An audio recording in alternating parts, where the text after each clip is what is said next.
What's up, YouTube? This is Too Raw for TV. All right, so of course, last night the New York Knicks were able to hold on after building a lead as big as 22 points. I think they went down by double digits after a furious comeback by the Sixers, but they were able to hang on to a 118-115 victory against Philly in Philly, eliminating them from the playoffs. And the New York Knicks, who at one point in time during this season, I think they were as low as a 6 seed, weren't they? Finished the second seed with 50 victories. The first time they've done that in a decade. Move on to the second round where they'll face the Pacers. And many people have them favored to win that series. But the talk of the town, the talk of New York, the Big Apple, the big cheese, the big enchilada. New York, New York, the city's so nice they named it twice. Check it out one time, won't you? The talk of the NBA is Jalen Brunson, who in this series, I believe he had, 3 consecutive games with at least 39 points. The first time that's been done since Michael Jordan back in 1993. I believe in the series against the Phoenix Suns. He averaged 35.5 points per game, I think it was, in this series. I know over 35 points per game, and that's the second most that any New York Knicks has averaged in the series. I think the most is Bernard King. And you have many people who say that he is right now probably the second or third greatest backcourt player that the Knicks have ever seen, and is at least a top 5 Knicks since 1973. I'm a person who tends to not want to live in the moment, and be caught up, not live in the moment, but be caught up in the moment, I should say. I tend to like longevity. I tend to like someone to build on their career, not just have 1 or 2 runs and then just. But I get what they're saying with that. Most definitely, Jalen Brunson is the goods. I believe he had the 3rd highest scoring average for a New York Knicks ever, behind only Bernard King in 1985 when he averaged 32.9 points per game. And I think second place is the great and often forgotten Richie Guerin, who I believe during 1961-62 season averaged 29.5 points for the Knicks. I think Brunson was somewhere around 28.7 or 28 points, somewhere in the range. Last month of the season, Jalen Brunson averaged over 35 points a game. So he's been on a roll since early March, ever since Julius Randle got hurt. And can you imagine if they had Julius Randle available? You know, they might even be favorites coming out of the East at this point. But I say all that to say this. Remember back when he was playing with Luka Doncic with the Dallas Mavericks? Because this is something that's not being put out there. And I know why. Because certain athletes get protected by certain gatekeepers, or you want to call it. They don't want to put certain things out there. But remember when he was playing with Luka Doncic and everybody was saying that Luka didn't have any help. And we noticed that when Luka was out, Jalen Brunson looked so much better. He looked so much better when he was playing and leading the charge. Going from probably averaging 15 points a game playing with Luka to having 25, 30-point games playing when Luka wasn't out there. I'm not saying Luka's not a great player. But what I am saying is that Luka is starting to become obvious to me that he's overrated by some. And even I may have been overrating him because when you really look at it, the Luka has no help narrative doesn't hold up. Okay? Kyrie Irving is there, right? Kyrie's going to get his. But for the most part, if you look at the history of Luka Doncic compared to other stars, he's not as impactful for his teams as other stars have been. Okay?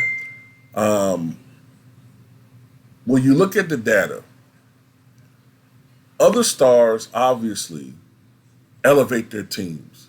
Steph Curry, LeBron James, even James Harden, prime James Harden, Giannis, all of these guys, Kawhi Leonard, they all elevate their teams when they're on the court. And you see a drastic difference when they're off the court, especially when it comes to Steph Curry. When you look at the data, he really elevates his ball club when he's out there. And when he's not out there, sometimes the Warriors can struggle offensively. Kevin Durant in his prime, another example of that. Luka's the one guy who doesn't really seem to elevate his team that much when he's out there versus when he's off the floor.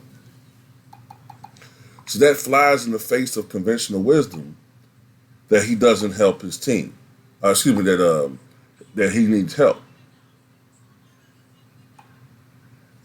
I remember looking at a stat that said that basically the Mavericks score about the same amount of points per minute, and the plus minus is about the same when he's out of the game versus when he's playing. So one of two things is going on. Either he's overrated or he does have help, because that's not the hallmark of a team that is talent strapped. If the star is not playing, then the team's going to struggle. You know a team that struggled without his star? Russell Westbrook in 2016-17. When he wasn't playing, the Thunder struggled mightily offensively. You know how many games I saw when I watched a lot of Thunder games when the Thunder would have like a 9-point lead and then Russ would go on the bench and they would cough up a 13-1 run and they would lose, and everybody say, oh, well, Russ not helping the team? Russ was getting his triple-doubles in a different way, in my opinion, than Luka. Remember Russ, despite for many years not playing with a secondary star during the triple-double years, or if he was, oftentimes that star was hurt, or it was just that star and they still didn't have the other cast of characters around him. Luka has Kyrie Irving, right? Before that, he had, give you an example, Kristaps Porzingis. Kristaps Porzingis often struggled playing with Luka Doncic. Look how much better Kristaps Porzingis has played with the Wizards and then with the Celtics. He looks so much better, so much more effective. But he struggled and didn't really get along well with Luka Doncic. Just another example of a star that struggled. Another thing that hurts the team is, if I'm not mistaken, with the Dallas Mavericks, often Luka Doncic shoots technical free throws, right? Usually, the technicals are shot by the team, the guy that has the highest at least historically, has always been the guy that has the highest free throw percentage on the team. I've only seen in the last 15 years that start to deviate to superstars shooting them. Now, this year, Luka did shoot free throws a little bit better. I think he was in the upper 70s. But historically, he's been in the low 70s, even a little bit lower than LeBron James. So he hurts the team when he misses technicals. He hurts the teams because his rebounding, although it is at a high level for a guard, it doesn't seem to help the team. His team rebounds better when he's not playing. And and then I mean when I say not playing, I mean not on the floor. And matter of fact, let me see if I can bring up some stats. See if I can pull some stuff up.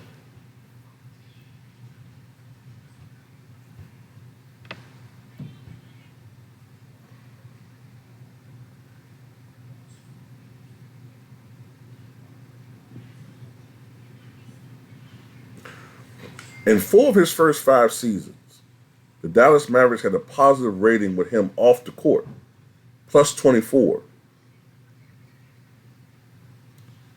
That's not indicative of a normal superstar. Usually, a team has a negative rating with their superstar off the court. In the 63 regular season games prior to November 2023 that Luka had missed, the Mavericks won by an average margin of 0.2 points per game. One. In the 3 playoff games he missed, they were 2-1 and won by 2.7 points per game.